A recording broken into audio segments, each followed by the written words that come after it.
ആളൊരു ഷോ ഡയറക്ടറാണ് and റിവോൾക്ക fashion company നടത്തുന്ന നമ്മുടെ സുർജിത്താണ്. നമ്മുടെ ഇപ്പോഴത്തെ മേഖലയിൽ നടന്നുകൊണ്ടിരിക്കുന്ന ഒരു വിഷയമാണ് ഫിക്സിംഗ് എന്ന് പറയുന്നത്. പലരും ഇതുണ്ടെന്ന് പറഞ്ഞു വരുന്നുണ്ട്. അതിൽ എന്തെങ്കിലും സത്യാവസ്ഥയുണ്ട്? ഉണ്ട്. അങ്ങനെ എന്തെങ്കിലും പേഴ്സണലി എക്സ്പീരിയൻസ് ഉണ്ടായിട്ടുണ്ടോ സുർജിത്തിന്റെ ഷോയിൽ തന്നെ? എന്റെ ഷോയില് നേരത്തെ അങ്ങനെ ചെയ്യാൻ പറ്റുമെന്ന് ചോദിച്ച് പൈസ തരാമെന്ന് പറഞ്ഞിട്ടുള്ള ആൾക്കാരുണ്ട്. നമുക്ക് വേണ്ടി പണിയെടുക്കാൻ വരുന്ന ആൾ അവിടെ ചെയ്തില്ലെങ്കിൽ പോലും നമ്മളത് കണ്ടറിഞ്ഞ് നമ്മൾ ചെയ്യേണ്ടി വരും. അങ്ങനെയാണ് നമ്മുടെ പരിപാടി. നമ്മളെ ആ ഒരു പൊസിഷൻ ഞാൻ ഡയറക്ടറാണ് എന്നുള്ള രീതിയിലല്ല, നമ്മളെല്ലാവർക്കും ഓടി നടന്ന് തന്നെ ചെയ്യാറുണ്ട്. അപ്പൊ ഷോ ഡയറക്ടർ എന്ന് പറഞ്ഞാൽ കൈകെട്ടി ഇരിക്കുമല്ല, പട്ടിണി ഇടുന്നാണെങ്കിലും ഓടി നടന്ന് എല്ലാ പണി എടുക്കുന്ന ആളാണ് ഒരു പണിയും. നമ്മളിപ്പോ മുകളിലോട്ട് വരണമെന്നൊന്നും, നമ്മള് മുകളിലോട്ട് പോകാനുള്ള ആളാണെങ്കിൽ മുകളിലോട്ട് പോകും. നമുക്ക് അപ്പം പോകുന്നതനുസരിച്ച് ഓരോ നമുക്ക് പണിയെടുക്കാൻ വേണ്ടിട്ട് ആൾക്കാർ വന്നോണ്ടേയിരിക്കും. തീർച്ചയായിട്ടും. അല്ലാതെ നമ്മൾ അവരെ റിവെഞ്ച് ചെയ്യാൻ നോക്കിക്കൊണ്ടിരുന്നു കഴിഞ്ഞാൽ നമ്മളെ കാര്യം നടക്കത്തില്ലല്ലോ. Hi, hello, welcome back to next question. ഞാൻ നിങ്ങളുടെ ഷാലു.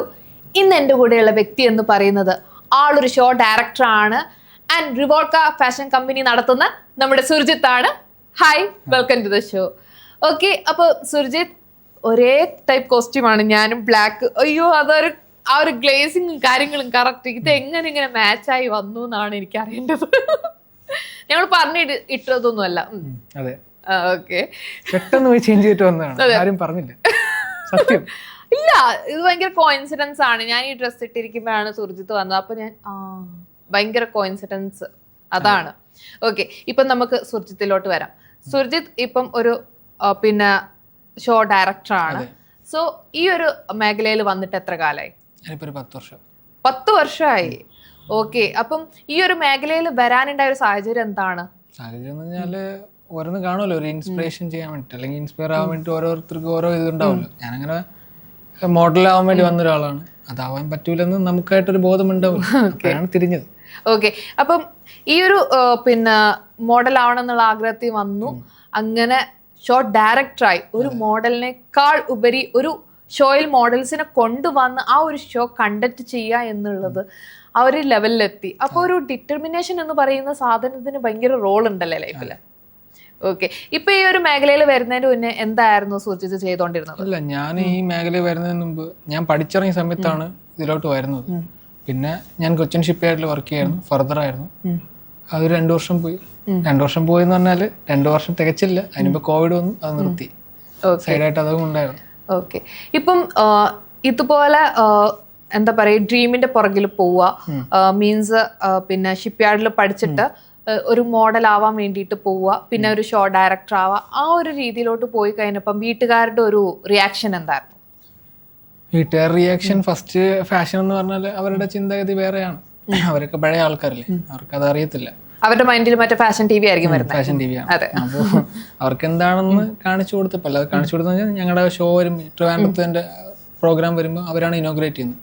അപ്പോൾ അവർ ഇനോഗ്രേറ്റ് ചെയ്യുമ്പം അതിനകത്ത് വേറെ ആൾക്കാർ വരുമല്ലോ, ഗസ്റ്റുകൾ, സെലിബ്രിറ്റീസ് വരും, അതിലകത്ത് മോഡൽസ് വരും, ഓഡിയൻസ്, അങ്ങനെ പല പല ആൾക്കാർ വരുമല്ലോ. അപ്പം അവരെയൊക്കെ കാണാൻ തുടങ്ങിയപ്പം മോൻ നല്ല പരിപാടി തന്നെയാണ് ചെയ്യുന്നത്, വേറെ പരിപാടിയൊന്നും ചെയ്യുന്നില്ല. അങ്ങനെ ഇപ്പം പിന്നെ സപ്പോർട്ട് ചെയ്യാൻ തുടങ്ങി.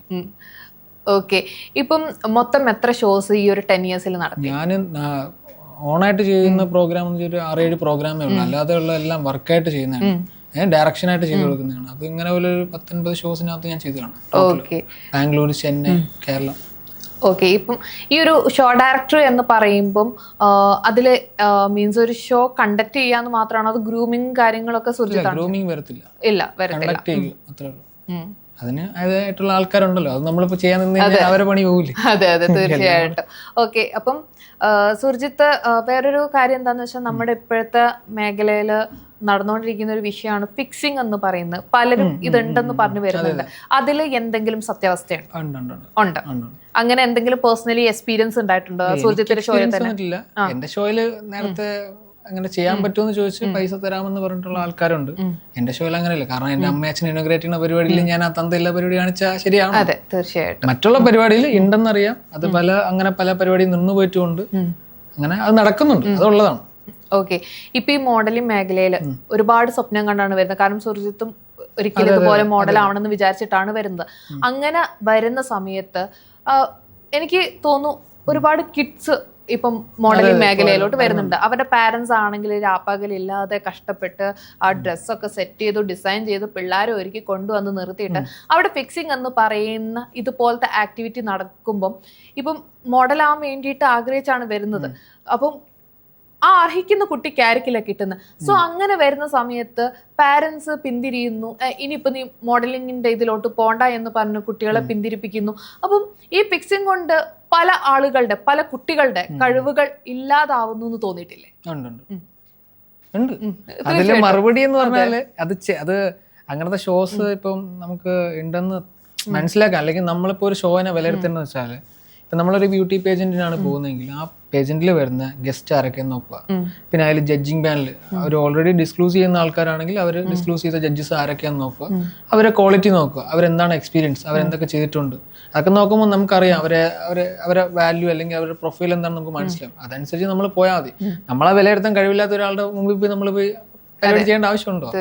അങ്ങനെയാണ് നോക്കേണ്ടത്. അല്ലാതെ പൈസ ഇപ്പം ഷോയിൽ ഇപ്പൊ 100 ഷോസ് ഇവിടെ ഉണ്ട്, ആൾക്കാർ 3000-4000, ചിലപ്പോൾ എല്ലാവർക്കും പൈസ കുറച്ച് കിട്ടുന്ന എവിടെയാണോ അവിടെ പോകാൻ നിൽക്കുകയാണ്. അങ്ങനെ പോയി കഴിഞ്ഞാലാണ് ഇങ്ങനത്തെ പ്രശ്നങ്ങൾ ഉണ്ടാവുന്നത്. നല്ല നല്ല ഷോസ് ഇവിടെ ഉണ്ട്, നല്ല ആൾക്കാർ നടത്തുന്നുമുണ്ട്. അതൊന്നും സത്യം പറഞ്ഞാൽ പല ആൾക്കാരും അറിയുന്നില്ല, അതാ സത്യം. പിന്നെ അതിലോട്ട് എത്തിപ്പെടാൻ കുറച്ച് ബുദ്ധിമുട്ടുണ്ട്. ബുദ്ധിമുട്ടെന്ന് പറഞ്ഞാൽ അത് ഇപ്പം കുറെ ഓഡീഷൻസ് കാണും, അല്ലെങ്കിൽ ഇപ്പോൾ ഇൻട്രൊഡക്ഷൻ വീഡിയോ, ആർക്കും സമയമില്ല. ഇപ്പൊ ഒരാളെടുത്ത് നമ്മൾ ഇൻട്രൊഡക്ഷൻ വീഡിയോ ഇത്ര മണി ടൈമിനകത്ത് അയക്കാൻ പറഞ്ഞാൽ അവർ പറഞ്ഞു ചേട്ടാ നാളത്തേക്ക് പറ്റും. അങ്ങനെ പറയുമ്പോൾ അത് നമ്മുടെ ആവശ്യമില്ലല്ലോ, അവരുടെ ആവശ്യമല്ലേ. ഇങ്ങനത്തെ ഷോസിൽ നിന്ന് ആർക്കും വേണ്ടി വെയിറ്റ് ചെയ്യില്ല. അവിടെ ആ ആൾക്ക് പറ്റിയില്ലെങ്കിൽ അടുത്ത ആൾ കയറിപ്പോകും, അതാണ് സത്യം.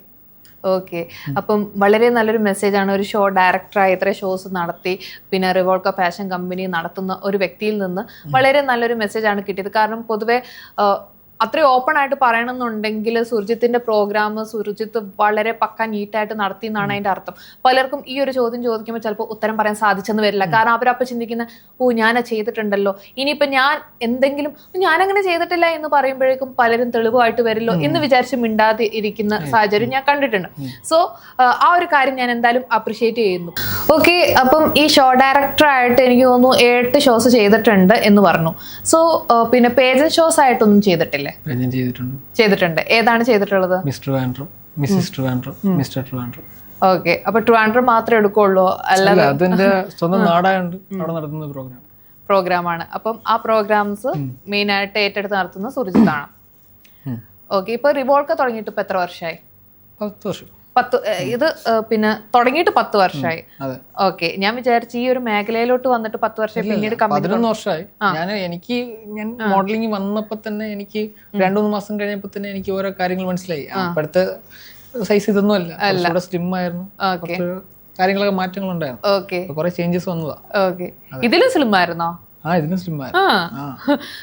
അതൊക്കെ കുറച്ച് എല്ലാരും ഓരോ സാഹചര്യത്തിനൊത്തല്ലേ മാറുന്നത്. തീർച്ചയായിട്ടും. അപ്പം സുർജിത്ത് ഇപ്പൊ ഇങ്ങനെ ഷോ ഡയറക്ടറായിട്ട് വരണം, അത് മോഡലായിട്ട് ആഗ്രഹിച്ചിട്ടാന്നുള്ളത് പറഞ്ഞു. പക്ഷെ എന്നാലും മൈൻഡിൽ ഇങ്ങനൊരു സാഹചര്യം ഉണ്ടാവാൻ എന്ന് വെച്ചാൽ ഈ ഒരു തീരുമാനത്തിൽ എത്താൻ ഒരു ഡിറ്റർമിനേഷൻ എന്തായാലും ഉണ്ടാവല്ലോ. അങ്ങനെ ഫേസ് ചെയ്തിട്ടുള്ള എന്തെങ്കിലും വിഷമകരമായിട്ടുള്ള അനുഭവങ്ങൾ ഉണ്ടായിട്ടുണ്ടോ? ഇഷ്ടംപോലെ ഉണ്ടാവും. ഓക്കെ, ഒന്ന് നമ്മളോടൊന്ന് പങ്കുവെക്കാമെന്ന്. കുറെ സാഹചര്യങ്ങൾ ഉണ്ടാവില്ല. നമ്മൾ പെട്ടെന്ന് വിചാരിച്ചോളും ഷോ ഡയറക്ടർ ആവില്ല. നമ്മൾ അതിന് കോർഡിനേറ്റ് ചെയ്യണം, ബാക്ക് സ്റ്റേജ് കൺട്രോൾ ചെയ്യണം, അങ്ങനെ ഓരോ കാര്യങ്ങളുണ്ട്. അത് കഴിഞ്ഞ് നമ്മൾ എക്സ്പീരിയൻസ് ആയിട്ടാണ് ഒരു ഷോ ഡയറക്ടർ ആവുന്നത്.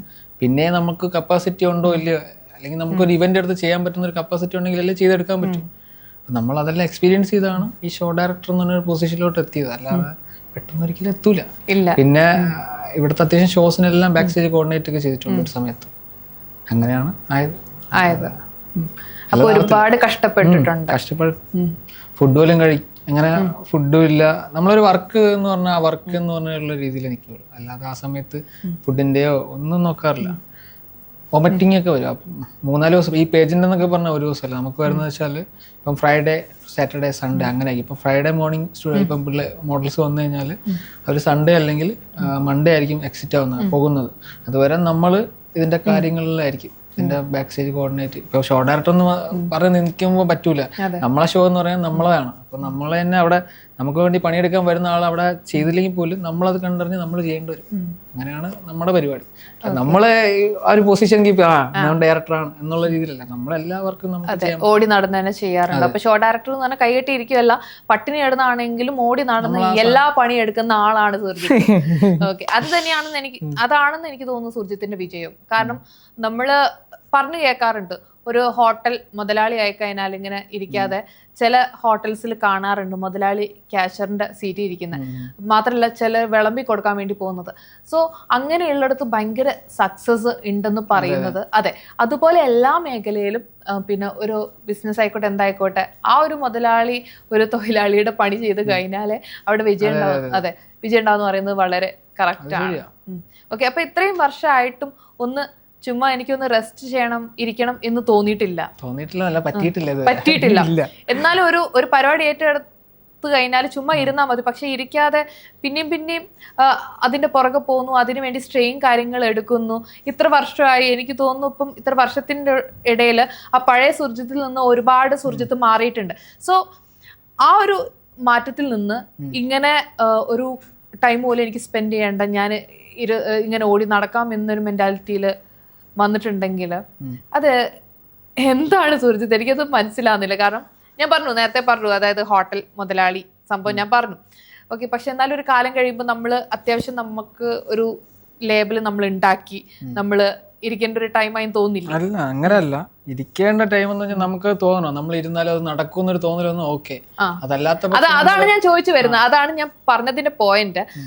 അങ്ങനെ എന്താണ് തോന്നാത്തത്? കൂടെയുള്ളവരെ വിശ്വസിക്കാൻ പറ്റില്ല? അങ്ങനെയല്ല, കൂടെയുള്ളവരെ വിശ്വസിക്കാൻ പറ്റില്ലെന്നല്ല. ഇപ്പം നമ്മള് ഓരോരുത്തർക്കും ഓരോ വർക്കും കൂടി, ഇപ്പം ഒരാളിപ്പോ മോഡൽസിനെ കോർഡിനേറ്റ് ചെയ്യുന്ന, ഒരാൾക്ക് ബാക്ക് സ്റ്റേജ് കോർഡിനേറ്റ് ഏൽപ്പിക്കും, ഒരാളെ കൺസോൾ ഏൽപ്പിക്കും. അപ്പൊ അങ്ങനെ ഓരോരുത്തർക്കും ഓരോ ഏൽപ്പിക്കുകയാണ്. അപ്പൊ അതിൽ എവിടെയെങ്കിലും നമ്മൾ കാണുമ്പോൾ ഇവിടെ ഇത് നടക്കുന്നില്ല, അപ്പൊ നമ്മൾ പോയി നിന്ന് ചെയ്തേണ്ടി വരും. അവിടെ അയാളെ കുറ്റം പറഞ്ഞ് നിന്നിട്ടൊരു കാര്യമില്ല, നീ എന്ത് ചെയ്തില്ലെന്ന്. നമ്മൾ ആ സമയത്ത് നമ്മൾ ചെയ്ത് കഴിഞ്ഞാൽ അതവിടെ സോൾവ് ആയി. അവിടെ അവനെ കുറ്റം പറയേണ്ട കാര്യമില്ലല്ലോ. ഓക്കെ, അത് ചെയ്ത് കഴിഞ്ഞാൽ തീർന്നു, പിന്നെ അവനെയും പറയേണ്ട കാര്യമില്ലല്ലോ. ഓക്കെ, തീർച്ചയായിട്ടും. ഓക്കെ, പിന്നെ സുർജിത്തെ വേറൊരു കാര്യം ചോദിക്കാനുള്ളത്, ഇപ്പം ഫാഷൻ മേഖലയിലാണ്, ഇത്ര വർഷം ഇതിലുണ്ട്. ഈ ഒരു ഫാഷൻ മേഖലയിൽ പൊതുവേ നമ്മൾ മീഡിയയില്, മൂവീസിലും വേറെ ഇതിലൊക്കെയാണ് ഈ അഡ്ജസ്റ്റ്മെന്റ് കാര്യങ്ങളൊക്കെ കേട്ട് വരാറ്. അതുപോലെ ഈ ഫാഷൻ മേഖലയിലും എന്തെങ്കിലും രീതിയിലുള്ള കാസ്റ്റിംഗ് കൗച്ചോ പരിപാടികളോ ഉണ്ടോ? പിന്നെ ഇഷ്ടം പോലെ ഉണ്ട്. അങ്ങനെ സുജിത്തിന്റെ അടുത്ത് പേഴ്സണലായിട്ട് ഏതെങ്കിലും മോഡൽസോ വന്ന് പറഞ്ഞിട്ടുണ്ടോ ഇങ്ങനെ ഞങ്ങൾക്ക് ഇങ്ങനെ അനുഭവം ഉണ്ടായിട്ടുണ്ടെന്നുള്ളത്? അനുഭവം ഉണ്ടായിട്ടുണ്ടെന്ന് തന്നെ പറഞ്ഞിട്ടുണ്ട്. ഞാൻ 2022 യുണൈറ്റഡ് ഫാഷൻ ഫെഡറേഷൻ എന്ന് പറഞ്ഞ ഒരു അസോസിയേഷൻ ഉണ്ടായിരുന്നു. അത് 21 ലാസ്റ്റ് ഒക്കെ ആയപ്പോഴാണ് സ്റ്റാർട്ട് ചെയ്തത്. 22 ഉണ്ടായിരുന്നു, ഞാൻ അതിന്റെ സെക്രട്ടറി ആയിരുന്നു. ആ സമയത്ത് ഒരുപാട് പരാതികൾ വന്നിട്ടുണ്ടായിരുന്നു. ഇങ്ങനെ പൈസ പോയെന്നും പിന്നെ കാസ്റ്റിങ്ങിന് പോയിട്ട് ഇന്ന രീതിയിൽ പറ്റിയെന്നും പറഞ്ഞിട്ട് ഒരുപാട് പരാതി വന്നിട്ടുണ്ട്. പക്ഷെ നമുക്കതൊക്കെ പുറത്ത് പറയാൻ പറ്റില്ലല്ലോ.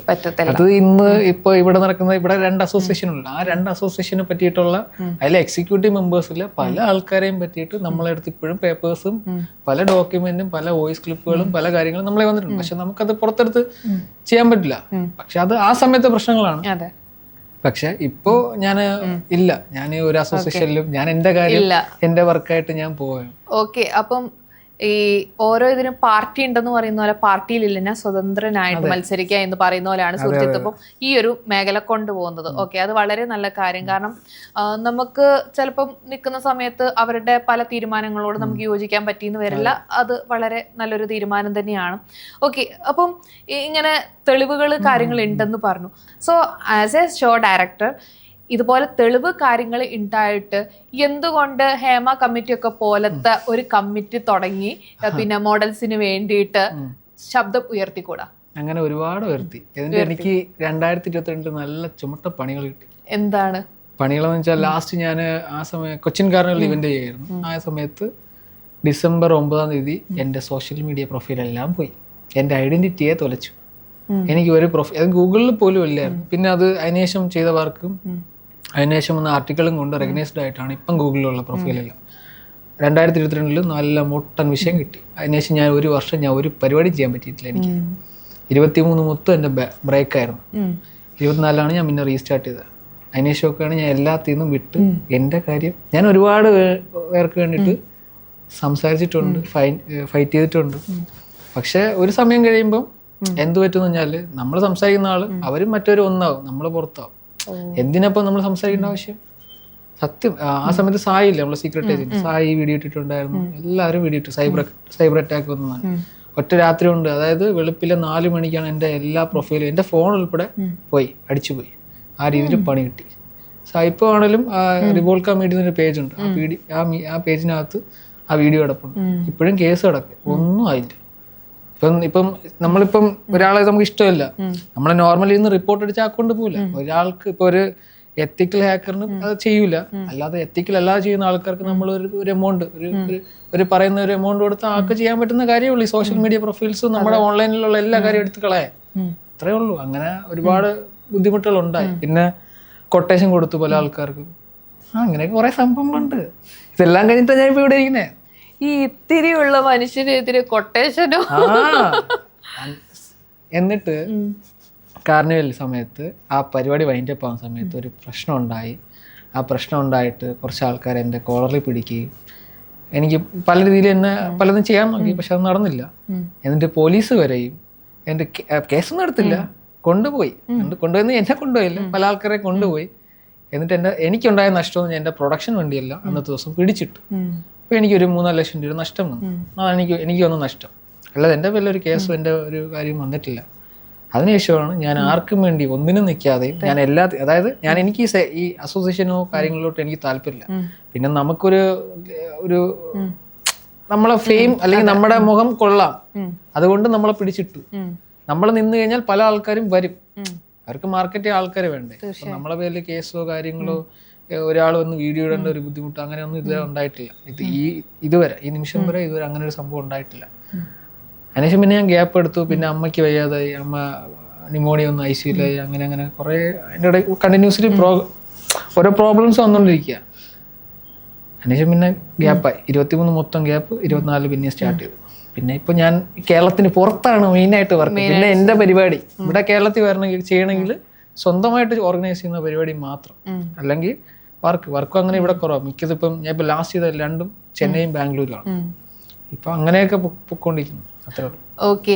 ഇപ്പം നമ്മൾ അനീതിക്കെതിരെ ശബ്ദമുയർത്തി കഴിഞ്ഞാൽ നമ്മളെ തകർക്കും എന്ന് പറയുന്നത് വളരെ കറക്റ്റ് ആയിട്ടുള്ള കാര്യമാണ്. കാരണം അത് അനുഭവിച്ച ഒരാളാണ് ഇപ്പൊ എൻ്റെ മുന്നിൽ വന്നിരിക്കുന്ന സുർജിത്ത് എന്ന് പറയുന്നത്. സോ അതിന്റെ പേരിൽ സോഷ്യൽ മീഡിയ അക്കൗണ്ട് കളയുക എന്ന് വെച്ചാൽ നാശനഷ്ടങ്ങൾ ഉണ്ടാക്കുക, ലൈഫ് തന്നെ തകർക്കുന്നത്. കാരണം ഇപ്പോഴത്തെ ഒരു സാഹചര്യത്തിൽ നമുക്ക് പിടിച്ചു നിൽക്കാൻ ഏറ്റവും അത്യാവശ്യമായിട്ടുള്ള ഒരു കാര്യമാണ് സോഷ്യൽ മീഡിയ എന്ന് പറയുന്നത്. സോ അത് തകർക്കാൻ വേണ്ടി നോക്കുക എന്ന് പറയുന്നത് വളരെ മോശമായിട്ടുള്ള കാര്യമാണ്. സോ പിന്നെ അതായത് അതെ, മെയിൻ ആയിട്ട് പറയാന്നുണ്ടെങ്കിൽ ഈ കാസ്റ്റിംഗ് കൗച്ചായി എനിക്ക് അങ്ങനെയായി ഇങ്ങനെയായി എന്ന് പറഞ്ഞ് വന്നവരെ നേരെ പ്ലേറ്റ് തിരിക്കുമ്പം അതും കൂടി ആവുമ്പം അതെ മെന്റലി ഭയങ്കരമായിട്ട് തകർന്നു പോകുന്ന ഒരു സിറ്റുവേഷൻ ആണ്.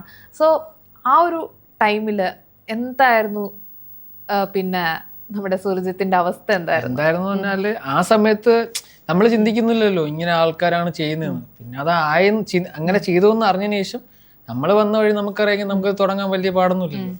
പിന്നെ റീസ്റ്റാർട്ട് ഒരു രാവും പോലും ഇല്ലാതെ പല രീതിയിലും നമ്മൾ അക്കൗണ്ടൊക്കെ റീസെറ്റ് ചെയ്ത് എല്ലാ പ്രൊഫൈലും അതേപോലെ പോയ അക്കൗണ്ടാണ്. പോയ അക്കൗണ്ട് അല്ല, അത് വേറെ അക്കൗണ്ട്, പോയതാണ്. ഇതിപ്പോ ഉള്ളതെല്ലാം ഉള്ള സമയത്ത് എത്ര ഫോളോവേഴ്സ് ഒക്കെ ഉണ്ടായിരുന്നു? എന്റെ പേരിൽ 2 അക്കൗണ്ട് ഉണ്ട്. ഒന്നില് 1,03,000, പിന്നെ ഒരു അക്കൗണ്ടിൽ 53,000 ഫോളോവേഴ്സ് ഉള്ള ഒരു അക്കൗണ്ട്. പിന്നെ എന്റെ കമ്പനി അക്കൗണ്ടുകളാണ് പിന്നെ എല്ലാം. ഓക്കെ. ഇപ്പോഴുള്ള അക്കൗണ്ട് എത്രയുണ്ട്? ഇപ്പൊ ഉള്ളത് ആ ലെവലൊക്കെ ഉണ്ട്. ഓക്കെ. ആ ലെവലില് ഇത്രയും പെട്ടെന്ന് തന്നെ തിരിച്ചു വന്ന് ആ ഒരു അക്കൗണ്ടിൽ ഏകദേശം അതേ ലെവലില് ഫോളോവേഴ്സിനാക്കി സ്വീറ്റ് ആയിട്ടുള്ള ഒരു റിവെഞ്ച് ചെയ്തു സുർജിത്ത് എന്ന് പറയുമ്പോ, കാരണം ആളെ കാണുന്ന പോലെയല്ല, ആള് കാണാൻ വളരെ പാവം, അയ്യോ ചെറിയൊരാളാണ്. പക്ഷേ ആളുടെ മൈൻഡ് സെറ്റും ആളുടെ മൈൻഡ് പവർ എന്ന് പറയുന്നത് വളരെ വലുതാണെന്നുള്ളത് പ്രൂവ് ചെയ്ത് കാണിച്ചു. അത് ഭയങ്കര അടിപൊളി റിവെഞ്ചാണ്. കാരണം നോർമലി ഒരാളെ സോഷ്യൽ മീഡിയ അറ്റാക്ക് ചെയ്ത് സൈബർ ബുള്ളിങ് ചെയ്ത് തകർക്കുമ്പോൾ എല്ലാവരും മാനസികമായി തകർന്ന് അവിടെ ഇരിക്കുകയാണ് ചെയ്യുന്നത്. സോ അങ്ങനെ തകരാതെ മുന്നോട്ട് വരണം. ഒന്ന് ചവിട്ടി താഴ്ത്താൻ നോക്കവരുടെ മുമ്പിൽ വന്നിട്ട് ഒന്നും കൂടി നെഞ്ചു വിരിച്ച് നിൽക്കണം എന്നുള്ള നല്ലൊരു മെസ്സേജാണ് സുർജിത്തിന്റെ ഭാഗത്തുനിന്ന് എനിക്ക് കിട്ടിയിട്ടുള്ളത്. അടിപൊളി ആ ഒരു കാര്യം. കാരണം ഭയങ്കര കൂളായിട്ട് ഇരുന്നിട്ട് ഞാൻ അക്കൗണ്ട് അതുപോലെ ഒരു മീൻസ് പഴയ നഷ്ടപ്പെടുത്തിയതിനേക്കാൾ ഒരു പടി മുമ്പിലായിട്ട് ഞാൻ നിൽക്കുന്നു. ഇപ്പം അത് മാത്രമല്ല, എനിക്ക് തോന്നുന്നു പണ്ടത്തേനേക്കാൾ ഒരുപാട് പ്രോഗ്രാംസ് ഇപ്പം സുജിത്തിനെ തേടി എത്തുന്നു. കേരളത്തിന് പുറത്തോട്ട് ഇപ്പൊ അത്യാവശ്യം പ്രോഗ്രാംസ് വരുന്നുണ്ട്. ഓക്കെ, ഇപ്പം ഫാഷൻ മേഖലയിൽ ഓവറായിട്ട് ഫിക്സിങ്ങും കാര്യങ്ങളും എല്ലാം നടത്തുന്നു. സോ അങ്ങനത്തെ ഒരു ഇതില്ല, ജെന്യൂൻ ആയിട്ട് നീറ്റായിട്ട് എല്ലാവരും അങ്ങനെയാണെന്നല്ല പറയുന്നത്, അങ്ങനെ നടത്തുന്ന ആളുകളും ഉണ്ടെന്നാണ് പറയുന്നത്. ചിലപ്പം നീറ്റായിട്ട് നടത്തുന്ന മേഖലകളും ഉണ്ടാവും. സോ അവർക്ക് നമ്മളൊരു ദോഷം ചെയ്യാൻ പാടില്ല. അപ്പം മോശമായിട്ട് രീതിയിൽ നടത്തുന്ന ആളുകൾ, ആ ആളുകൾക്ക് ഒരു തിരിച്ചടിയായിട്ടാണ് സുർജിത്ത് വന്നേക്കുന്നത്. കാരണം ഒരുപാട് ഫിക്സിങ്ങും കാര്യങ്ങളും ഒക്കെ വരുന്ന സമയത്താണെങ്കിലും പല ആളുകൾക്കും മടുക്കും. ഇപ്പം ഞാൻ ശ്രദ്ധിച്ചൊരു കേസാണ്, മുമ്പ് എനിക്ക് ഫാഷൻ ഷോയിൽ പങ്കെടുക്കും, 3000 രൂപ രജിസ്ട്രേഷൻ ഫീസ്, അതിൽ ഫോട്ടോഷൂട്ട്, ഗ്രൂമിങ് കാര്യങ്ങൾ എന്നൊക്കെ പറഞ്ഞ് വരാറുണ്ട്. അപ്പം അത് പക്ഷെ നമ്മൾ അതിന്റെ ബാക്ക്ഗ്രൗണ്ട് നോക്കുമ്പം ഒട്ടും എക്സ്പീരിയൻസ്ഡ് അല്ലാത്ത ഗ്രൂമേഴ്സ് ആയിരിക്കും, ഒട്ടും എക്സ്പീരിയൻസ്ഡ് അല്ലാത്ത ആളുകളായിരിക്കും, ചുമ്മാ ഒരു പൈസ പിരിവിന് വേണ്ടിയിട്ട് നടത്തുന്ന ഷോസും ഉണ്ട്. പക്ഷെ അതിൽ നിന്ന് മാറി എനിക്ക് പിന്നെ സുർജിത്ത് ഇപ്പം എനിക്ക് തോന്നുന്നു ഒക്ടോബറിൽ ഒരു ഷോ നടത്താൻ വേണ്ടി പോവാണ്. സോ ആ ഒരു ഷോയുടെ ഇത് കാണാൻ വേണ്ടി സാധിച്ചു. ഞാൻ ശരിക്കും ഷോക്കായിപ്പോയി. കാരണം 2023 അക്കൗണ്ട് പിന്നെ മൊത്തം കളയുക, ഹാക്ക് ചെയ്യുക, ആളെ ഭയങ്കരമായിട്ട് ഡിപ്രഷൻ സ്റ്റേജിൽ എത്തിക്കുക. പക്ഷേ അധികം താമസിയാതെ തിരിച്ചു വന്ന് ഇപ്പോഴിതാ എനിക്ക് തോന്നുന്നു ഒരു ഷോ കണ്ടക്ട് ചെയ്യാൻ വേണ്ടി പോവാണ്, ഒരു അവാർഡ് നൈറ്റ് കണ്ടക്ട് ചെയ്യാൻ വേണ്ടി പോവാണ്. അതും ഒരു പേജന്റ് ഷോയിൽ നിന്ന് അവാർഡ് നൈറ്റ് വെച്ച് നോക്കാന്നുണ്ടെങ്കിൽ അതിൽ ഒരുപാട് ഇൻഫ്ലുവൻസേഴ്സും ആക്ടേഴ്സും പങ്കെടുക്കുന്ന ഒരു പ്രോഗ്രാം കൂടിയാണ്. സോ അധികം വേഗാതെ ആ പ്രോഗ്രാം കൂടി വരാൻ പോവാണ്. സോ ഇതൊരു തരത്തിൽ സീറ്റ് റിവെഞ്ച് തന്നെയാണെന്ന് പറയാം അല്ലെ? അപ്പൊ എന്താണ് തോന്നുന്നത്, എന്താണ് അവരോടൊക്കെ പറയാനുള്ളത്? അങ്ങ് ധൈര്യമായിട്ട് അങ്ങ് പറഞ്ഞു. പറയാനായിട്ടൊന്നുമില്ല, പണിയൊരു പണിയും. നമ്മളിപ്പോ മുകളിലോട്ട് വരണമെന്നൊന്നും, അതെ, നമ്മൾ മുകളിലോട്ട് പോകാനുള്ള ആളാണെങ്കിൽ മുകളിലോട്ട് പോകും. നമുക്ക് അപ്പം പോകുന്നതനുസരിച്ച് ഓരോ പണി നമുക്ക് പണിയെടുക്കാൻ വേണ്ടിട്ട് ആൾക്കാർ വന്നോണ്ടേയിരിക്കും. തീർച്ചയായിട്ടും. അല്ലാതെ നമ്മൾ അവരെ റിവെഞ്ച് ചെയ്ത് നോക്കിക്കൊണ്ടിരുന്നു കഴിഞ്ഞാൽ നമ്മളെ കാര്യം നടക്കത്തില്ലല്ലോ. അല്ല, നമ്മുടെ ഒരു റിവെഞ്ച് എന്ന് പറയുന്നത് നമ്മള് അവർക്ക് തിരിച്ചു പണിയാ എന്നല്ല, നമ്മുടെ സക്സസ് ആണ് ഒരു സീറ്റ് റിവെഞ്ച് എന്ന് ഞാൻ ഉദ്ദേശിച്ചത്. അതെ, ശരിയാ. ഇപ്പൊ എന്റെ ഒരു ഇതെന്ന് പറഞ്ഞാല് ഞാൻ ചെയ്യുന്ന ഇപ്പൊ പേജന്റ് ചെയ്തിട്ടുണ്ട്, ഡിസൈനർ ഷോസ് ചെയ്തിട്ടുണ്ട്, കിഡ് ഷോസ് ചെയ്തിട്ടുണ്ട്. അവാർഡ് നൈറ്റ് എന്ന് പറഞ്ഞാൽ ഞങ്ങൾ ഓൾറെഡി ട്രൈ ചെയ്തിട്ടുണ്ട്, ഓൾറെഡി ഒരു പ്രോഗ്രാം ചെയ്യാൻ നോക്കി. ഇപ്പം അത് വേറൊരു രീതിയിൽ പോയി. പിന്നെ അതിന് പുറമെ നമ്മളിപ്പം മീൻസ് നമ്മുടെ ബാനറിൽ നമ്മൾ ചെയ്യുകയാണ് ഒരു അവാർഡ് നൈറ്റ്. അതിപ്പോൾ നമ്മളെ ഫ്രണ്ട് സർക്കിളിൽ നിന്നാണ് അതിൻ്റെ നോമിനേഷൻസും കാര്യങ്ങളും വരുന്നതും ഇപ്പോൾ ഉള്ള സെലിബ്രിറ്റീസിൻ്റെ കാര്യമെല്ലാം നടക്കുന്നത്. അപ്പം അതിപ്പം വരുന്നതേ ഉള്ളൂ, പണി നടക്കുന്നേ ഉള്ളൂ. നവംബർ ലാസ്റ്റ് ഡിസംബറിലൊക്കെ ആയിരിക്കും ആ പരിപാടി വരുന്നത്. അതിൻ്റെ വർക്കൗട്ടിലാണ് സത്യം പറഞ്ഞാൽ. പിന്നെ എന്താ പറയാ, ഓക്കെ, തീർച്ചയായിട്ടും ഒരു അവാർഡ് നൈറ്റ് കാണാം. എവിടെ വെച്ചിട്ട്? ട്രിവാൻഡ്രത്ത് വെച്ചാണ്, എറണാകുളത്ത് വെച്ചിട്ടാണ് നടത്തുന്നത്. അപ്പൊ തീർച്ചയായിട്ടും ഒരു പ്രോഗ്രാം കാണാം. പിന്നെ ബുക്ക് മൈ ഷോ എന്തെങ്കിലും ടിക്കറ്റ് ഇപ്പൊ പ്ലാൻ ചെയ്തിട്ടില്ല. അതിന്റെ ഇപ്പം വരുന്ന ഇപ്പം നമ്മൾ ഷോയുടെ ക്വാളിറ്റി മാറുന്ന അനുസരിച്ച് നമ്മൾ അതിന് വേണ്ടി ടിക്കറ്റ് വെച്ച് കാര്യമുണ്ടോ എന്നൊക്കെ. ഇപ്പൊ പെട്ടെന്ന് നമ്മൾ ടിക്കറ്റ് വെച്ചിട്ട് കാര്യമില്ലല്ലോ. അതിന് ഇപ്പൊ കാണുന്ന ആൾക്കാർക്ക് അതിലൊരു കാണാനൊരു സാധനം ഉണ്ടെന്ന് തോന്നുന്നു. ഇപ്പൊ നമ്മളിൽ ഇപ്പൊ നിലവിൽ നമ്മൾ അവാർഡ്സ് അനൗൺസ് ചെയ്തിട്ടേ ഉള്ളൂ, ഓരോ അവാർഡ്സ് അനൗൺസ് ചെയ്ത് വരുന്നതേ ഉള്ളൂ. അതിനനുസരിച്ച് അതിന്റെ വാല്യൂ മാറി വരുന്നുണ്ട്. അപ്പം പുക നോക്കാം. ഓക്കെ, അപ്പം ഞാൻ സുർജിത്തിൽ ശ്രദ്ധിച്ചൊരു കേസാണ്, ഭയങ്കര ഡൗൺ ടു എർത്ത് ആയിട്ടാണ് കാര്യങ്ങളെല്ലാം ഷെയർ ചെയ്യുന്നത്, എക്സ്പീരിയൻസും ഷെയർ ചെയ്യുന്നത്. ഇത്രയും വർഷത്തെ എക്സ്പീരിയൻസ് ഉണ്ട്, ഞാൻ എന്തോ സംഭവം എന്നുള്ള തോട്ടിലല്ല.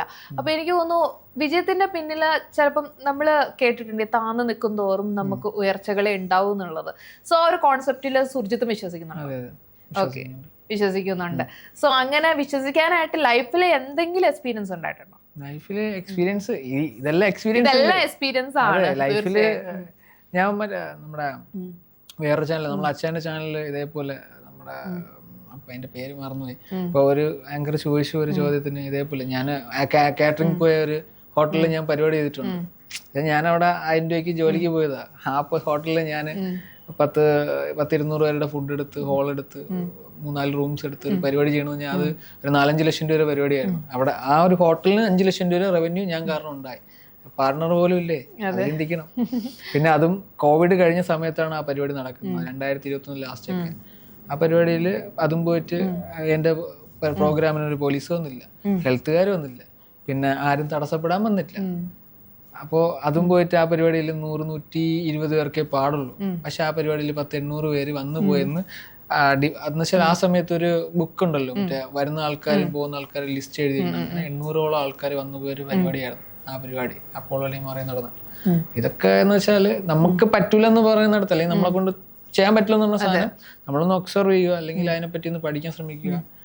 എക്സ്പീരിയൻസ് ചെയ്യുക, പിന്നെ നമ്മളത് ചെയ്യുക, അത്രേ ഉള്ളൂ. അതാണ് എൻ്റെ ഒരു അതെ. Game play. ഓക്കെ, തീർച്ചയായും. അപ്പം സുജിത്തിൽ നിന്ന് മനസ്സിലാക്കേണ്ട കേസ്, എത്രത്തോളം നമ്മൾ ഡൗൺ ആയി കഴിഞ്ഞാലും, എത്രത്തോളം സൈബർ ബുള്ളിങ് നേരിട്ട് കഴിഞ്ഞാലും നമുക്കൊരു ഉയർത്തെഴുന്നേൽപ്പ് ഉണ്ടെന്നുള്ളത് വളരെ പക്കയായിട്ടുള്ള കാര്യമാണ്. സോ നമ്മൾ പല സാഹചര്യങ്ങൾ കൊണ്ട് തളർന്നു പോകും, പല അവസ്ഥകൾ കൊണ്ട് ഇനി എനിക്കൊരു ജീവിതമുണ്ടോ, ഇനി എനിക്കൊരു ലൈഫ് ഉണ്ടോ, എൻ്റെ എല്ലാം പോയി, എൻ്റെ പ്രതീക്ഷ പോയി എന്ന് വിചാരിക്കുന്നത് നിന്നാണ് ഒരു തുടക്കം എന്നുള്ളത് പ്രൂവ് ചെയ്തിരിക്കുകയാണ്. പല പല ലൈഫ് സാഹചര്യങ്ങൾ നമ്മൾ കണ്ടിട്ടുണ്ട് അതുപോലത്തെ. പക്ഷേ അങ്ങനെ ഒരു പ്രൂഫാണ് നമ്മുടെ മുന്നിലിരിക്കുന്ന സുർജിത്ത്. എന്തായാലും ലൈഫിൽ സക്സസ് ആവട്ടെ, റിവോൾക്ക അടിപൊളിയായിട്ട് പോകട്ടെ, അവാർഡ് നൈറ്റ് ഒക്കെ നല്ല അടിപൊളിയായിട്ട് നടത്താൻ പറ്റട്ടെ. അപ്പം ഫാഷൻ മേഖലയിൽ നടക്കുന്ന അനീതികൾക്കെതിരെ ഇനിയും പോരാടാൻ പറ്റട്ടെ. ഞാൻ പറഞ്ഞത് പുറകിൽ നിന്ന് കുത്തുന്നവരെ പറ്റിയിട്ടല്ല, പക്ഷേ നീതിക്ക് വേണ്ടിയിട്ട് പോരാടുന്ന ആളുകളുണ്ട്, അവർക്ക് വേണ്ടി ഇനിയും പോരാടണം. അപ്പൊ ഇത്രയും നേരം ആ ഒരു പറച്ചില്ല തന്നെ, അയ്യോ എനിക്കിനി വേണ്ട, എനിക്ക് വയ്യ, എനിക്ക് എന്റെ കാര്യം നോക്കി നിൽക്കുക എന്നുള്ള ഒരു മെന്റാലിറ്റിയാണ്. അങ്ങനെയല്ല, ഞാനിപ്പോ സപ്പോർട്ട് ചെയ്യുന്ന എന്റെ കൂടെ ഉള്ള ആൾക്കാർക്ക്, അല്ലെങ്കിൽ എന്റെ കൂടെ നിൽക്കുന്ന ആൾക്കാർക്ക് ഒരു ഇഷ്യൂ അല്ലെങ്കിൽ ഒരു കാര്യം പറഞ്ഞു, ഞാൻ അപ്പൊ സ്പോട്ടിൽ എന്റെ കോള്, ആ കോള് വരുമ്പോ തന്നെ ആൾക്കാർ, അല്ലാതെ ഡയറക്റ്റ് ആയിട്ട് ആരും ഇന്നേ വരെ ഈ ചെയ്ത കാര്യമല്ല, ഇൻഡയറക്റ്റ് ആയി, അല്ലാതെ മുമ്പിൽ വന്നാരും ചെയ്തിട്ടില്ല. ഇത്രയും വർഷത്തിനിടയിൽ, ഇപ്പൊ ഈ 10 വർഷത്തിനിടയിൽ നേരിട്ട് വന്ന ഒരുത്ത് പറയേണ്ട ഒരു അവസ്ഥ എന്റെ മുമ്പിൽ വന്നിട്ടില്ല. നേരിട്ട് വന്ന അല്ലെങ്കിൽ എന്നെ ചെയ്യാൻ വെച്ചാൽ എന്റെ ഇൻഡസ്ട്രി, അതായത് ഇൻഡസ്ട്രിക്കകത്തുള്ള ഒരാള് വന്നിട്ടില്ല. ഇൻഡയറക്റ്റ് ആയിട്ടേ ഉള്ളൂ. ഇൻഡയറക്റ്റ് ആയിട്ട് ചെയ്തിട്ട് ഇപ്പം അതൊക്കെ മോശം. അതെ, തീർച്ചയായിട്ടും. അപ്പം പിന്നെ ഇതുപോലെ ധൈര്യമായിട്ട് മുന്നോട്ട് തന്നെ പോവുക. ലൈഫിൽ എല്ലാ സക്സസുകളും നേരുന്നു. അപ്പൊ ഇത്രയും നേരം ഞങ്ങളുടെ കൂടെ സഹകരിച്ചതിന് നന്ദി. ഓക്കെ, ടാറ്റ.